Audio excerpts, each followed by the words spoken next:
In race 2 of the weekend for the MiniGP 160/50 class, we had some drama. There was a red flag came out. This was an incident with Frankie Watson in the green suit. Look at that, just about holds on to it. That's one of the saves of the season. Would have been a big crash if it had gone off there. Max Rhodes did go off, he crashed. The ambulance would come out, paramedics on hand, of course, or all of the British Minibikes meetings. He wouldn't take the restart, and neither, for some reason, would Frankie Watson, Jake. Well, maybe that TKO twitch did something internal to the bike. Unfortunate. So it's Tyler Humphries and Hudson Cooper again. Then Arnie Carr, Frankie Watson absent from Dan Stevenson and Josh Herring. Then Harrison Quincy and Harry Rafferty. Max Rhodes not taking the start, of course. Isabel Wingate is. And then we have Archie Hooper, Lily Rhodes and Travis Shaw at the back of the grid. Now, he got pole position in qualifying and then DNF'd in race 1 yesterday. So that's why he's got to start from the back. Off we go. Here is the result from race 1. Tyler Humphries, Arnie Carr, Frankie Watson, but that doesn't show you that this man that we're on board with, Travis Shaw, retired on the very first lap of that first race. We're not entirely sure why. However, what we do know is that he's going to be charging through the field. Oh, that's Harry Rafferty. Oh, mechanical problems by the look of it before the race even got away. So now he's going to be about 25 seconds behind the rest of the field. That's a rock and a hard place then for poor Harry Rafferty. Meanwhile, out in front, it's the Humphries show again, isn't it? Yeah, Tyler Humphries is racing in more than one class, of course. He's championship leader in this class as well. We're on board there with Travis Shaw, now on board with Hudson Cooper, and up the inside is Arnie Carr. Carr through to second. Yeah, very nicely done as well. He really had to commit to that move on the inside line. On the first lap, it's a big gamble as well to do that because you're not quite sure if the tyres are going to have the temperature to give you that confidence on the inside line, but that's exactly what's happened. There is the championship leader and the race leader, Tyler Humphries. We saw how brilliantly he took on Wilson Dilks in the previous race. Now here he is in the MiniGP 160/50. Championship leader, of course, with a decent advantage over Arnie Carr. No wonder Arnie was so excited to get into second position. He's like, I can't afford to hang around. Tyler's already got a gap on me in the championship.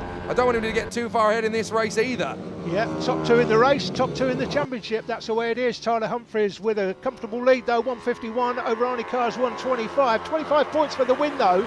If you do crash, Jake, of course we know you can't pick the bike up, so you would lose all the points, and there's no drop scores. I've said before, no drop scores in the championship. Look at the data logging system, look at the miles per hour at the bottom of the Alfano. 75, 76 I think it just peaked at. As you come at the end of the straight, right-handed there, onto Penrith Climb. That takes you up over Hilltop, over Coward Summit, but good action there on the 4-bike for Travis Shaw, and the data logging system, the Alfano, very useful. I tell you what, these British mini bike riders are made of pure Kevlar. It's absolutely amazing the strength that these guys are running to be doing 76 miles an hour when they're not even out of short trousers yet. Goodness me, these guys are incredible athletes. 4th position, Dan Stevenson, hustling Hudson Cooper. Travis Shaw there, already knocking on the door of Josh Herring. That is for P5. An amazing charge back for Travis Shaw. I'm not sure whether he finished the move or not, but he was certainly having a look at it. Here we go, Hudson Cooper having a look at Arnie Carr.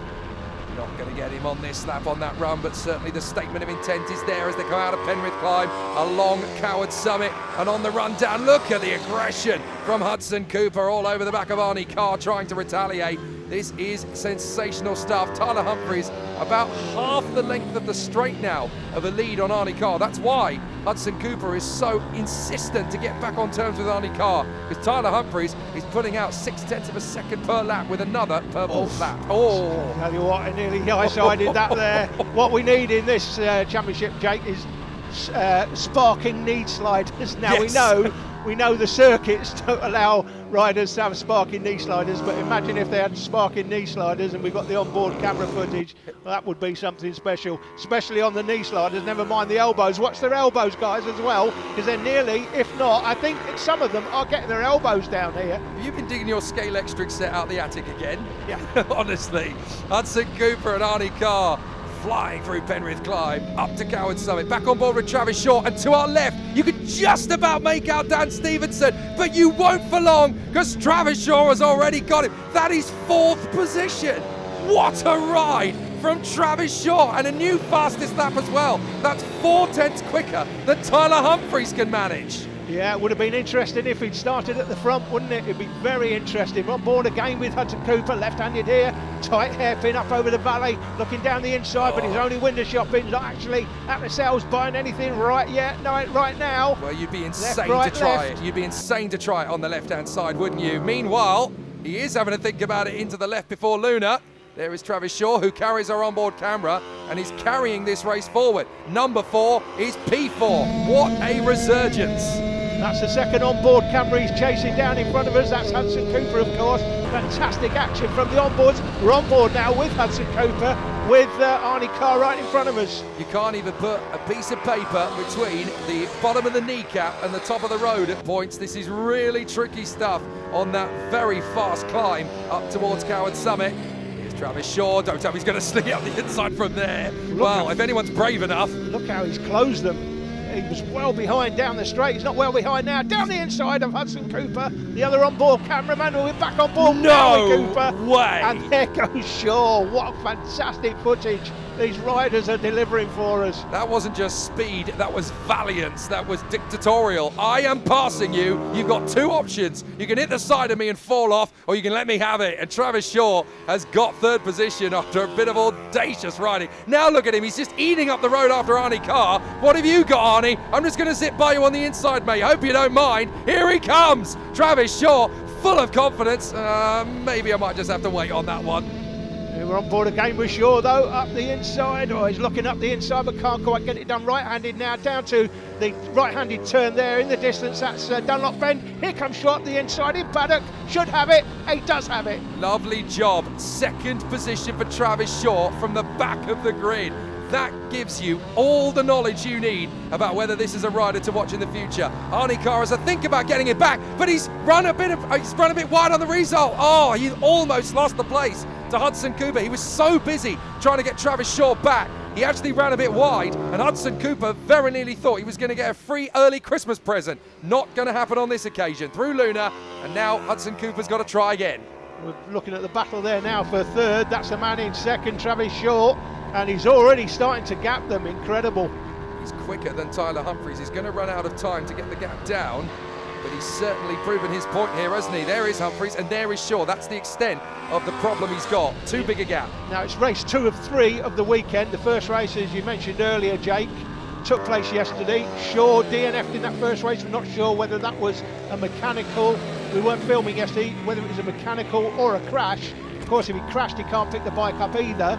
But he didn't finish that, but he's coming back with a vengeance here. Ooh. We've got another race to come later. It's the 3rd race of the weekend. Switch from Carr. That's exactly what he did when he was trying to go for Travis Shaw, only it was more magnified because he really got it wrong on the way through. Thank goodness, from his point of view, he was able to catch it back before Hudson Cooper could sneak it up the inside and grab a 3rd place from him.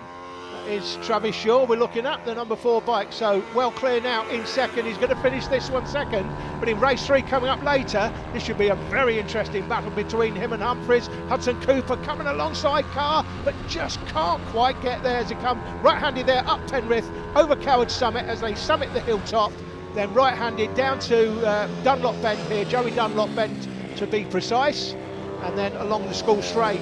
Yeah, once that radius tightens on the way to Penrith Climb, you've really got to know that the guy is going to move over and give you the space. Otherwise, you don't try it. And Hudson Cooper knows for a fact that Arnie Carr is not a charitable man on this racetrack. He is not going to spare any favours. Here comes another chance, though, for Hudson Cooper to go slow in, fast out.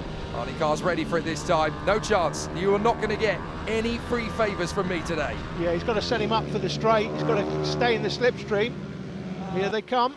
That is the race leader, that is Tyler Humphries. Has a quick look over his shoulder. Yeah, he knows that Travis Shaw is coming. He can't afford to lose too much time. He's got Harry Rafferty in front of him, who is about 4 seconds a lap slower to be lapped. Shaw is actually lapping Tyler Humphries faster by half a second. Now, in terms of the gap, he hasn't got time to do it. But if anything were to happen for Tyler Humphries, he knows that Travis Shaw is right there. Now, here's Rafferty.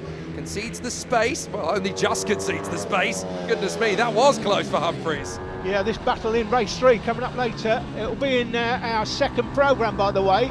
It's going to be a very interesting battle between Shaw and Humphries for the win in race 3. Yeah, because in race 2, Shaw has already proven that he's quicker than Humphries, but he had to do it from the back of the grid. So now that they're going to be on an even keel in race 3, all being well, that'll be one heck of a duel. Right, Hudson Cooper is running out of patience at almost the same rate as he's running out of laps, as Travis Shaw manages to lap Harry Rafferty. There's Humphries out in the lead. Where's Shaw?